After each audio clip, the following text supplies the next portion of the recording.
নমস্কার বন্ধুরা, মালতী ফ্যামিলি চ্যানেলে তোমাদের সবাইকে স্বাগতম। আজকে আবার একটা আমুদি মাছের রেসিপি করবো তোমাদের জন্য। দারুণ একটা রেসিপি হবে এটা। আর এই শীতের দিন আমুদি মাছ বন্ধুরা অসাধারণ লাগে কিন্তু খেতে। নুন হলুদ ভালো করে আমি মাখিয়ে নিচ্ছি। এদিকে তেলটাও কিন্তু আমার গরম হয়ে গেছে। আর দেখো আজকে একটু ঠান্ডা পড়েছে, রোদ্রু নাই। আর আমার নাতি কি চিৎকার করছে, চান করবে না, কি বায়না, চান করবে না। আর আমুদি মাছগুলো বেশ সুন্দর কিন্তু বড় বড়। দেখো এই মাছগুলো ভালো করে আমি ভেজে নেব।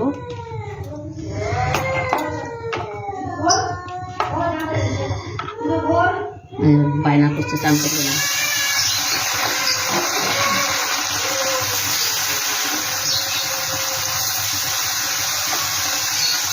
ভালো করে মাছগুলো আমি ভেজে নেব।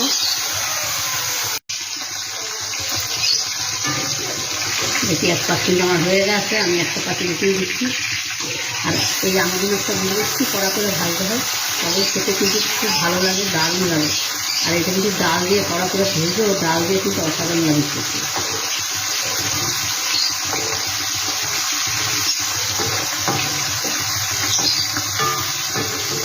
এই কাজটা হয়ে যাক।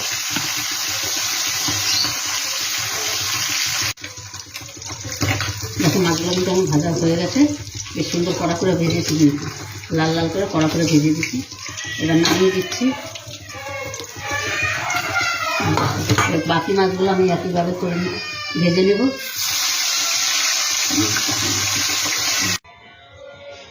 বন্ধুরা মাছগুলো কিন্তু আমার সম্পূর্ণ ভাজা হয়ে গেছে। এবার আমি এই সবজিগুলো একটু ভেজে নেব। প্রথমে আমি বেগুনগুলো ভেজে নিচ্ছি একটু হালকা করে।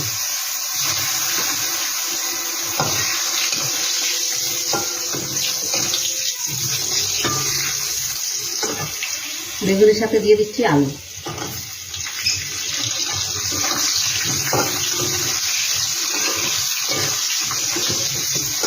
তারপর দিয়ে দিলাম সিমগুলো দেখো আমি লম্বা লম্বা করে কেটে নিয়েছি, দেখতে দারুণ লাগে। একসাথে যে সম্পূর্ণ ভেজে নিচ্ছি।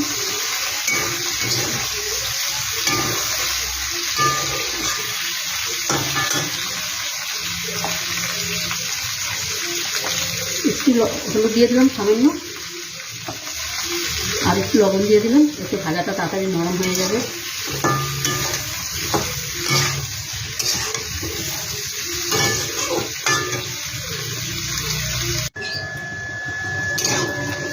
বন্ধুরা দেখো সবজিগুলো কিন্তু আমি ভেজে রেখেছি। এই দেখো ভেজে আমি এখানে কালো জিরা ফোড়ন দিয়ে পেঁয়াজটা একটু ভাজা ভাজা করে নিয়েছি। বন্ধুরা একটু তারা আছে, নাতিরা খাওয়ার জন্য বায়না করছে, তাই কালো জিরা এবার দিয়ে দিচ্ছি। একটু দেখো আদা বাটা আর কাঁচা লঙ্কা বাটা।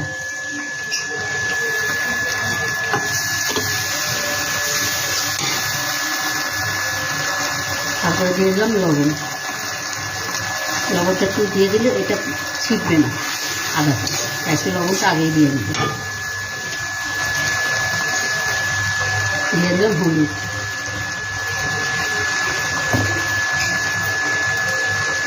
দিয়ে দিলাম জিরার গুঁড়ো, একটু ধনিয়ার গুঁড়ো, দিয়ে দিলাম কাশ্মীরি লঙ্কার গুঁড়ো, কালারের জন্য এটা দিয়ে দিলাম।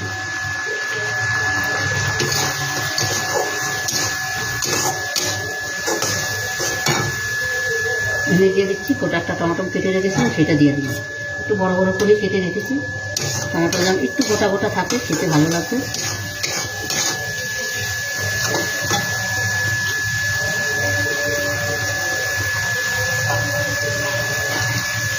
একটু বাটিটা ধুয়ে একটু জল দিয়ে দিচ্ছি।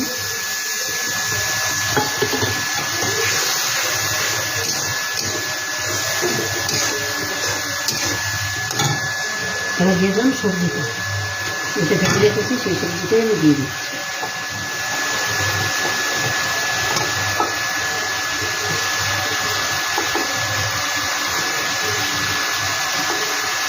এইভাবে শীতের দিনে বন্ধুরা এই মাছটা সবজি দিয়ে এরকমভাবে করে খেয়ে নিলে না, দারুণ লাগে কিন্তু খেতে।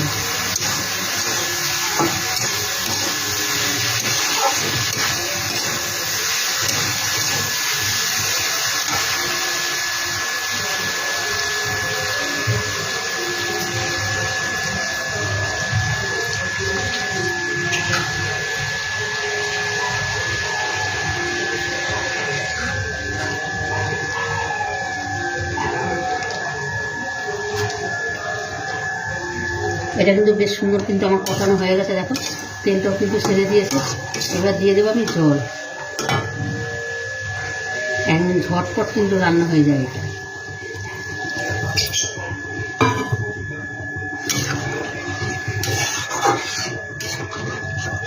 এবার মাছটা দিয়ে আমি 5 মিনিট মতো রান্না করে নিলে কিন্তু আমার হয়ে যাবে। এবার মাছটাও দিয়ে দিচ্ছি।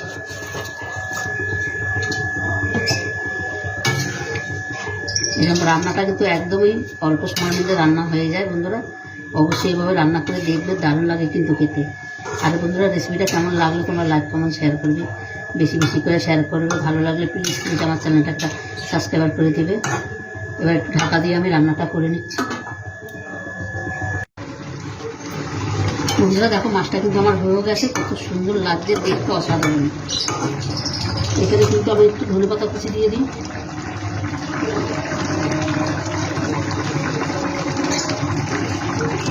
খেতে দারুণ লাগবে কিন্তু বন্ধুরা, এইভাবে অন্তপক্ষে একবার তৈরি করে খেয়ে দেখবো, অসাধারণ লাগবে। একটু কাটা আছে, কাটা থাকলেও কী হবে, দারুণ দারুণ লাগবে কিন্তু খেতে। বাচ্চাদের দেওয়া যাবে না এই মাছ, কিন্তু তোমরা খেয়ে দেখবে, অসাধারণ লাগবে। আর বন্ধুরা রেসিপিটা ভালো লাগলে তোমরা লাইক কমেন্ট শেয়ার করো। দেখো আলুটা খুব সুন্দর সিদ্ধ হয়ে গেছে। বন্ধুরা রেসিপিটা কেমন লাগবে তোমরা লাইক কমেন্ট শেয়ার করবে, বেশি বেশি করে শেয়ার করবে। আমাদের একটা লাইক একটা শেয়ারে কিন্তু আমাদের অনেক দূর আগিয়ে নিয়ে যায়। আর এইভাবে একবার করে খেয়ে দেখবে, এটার মধ্যে কিন্তু সরু সরু করে মূলও দেওয়া যায়, দারুণ লাগে কিন্তু খেতে। তো বন্ধুরা আজকে আসছি, কালকে আবার দেখা হবে নতুন কোনো রেসিপি নিয়ে। তোমরা ভালো থেকো, সুস্থ থেকো, টাটা, বাই বাই।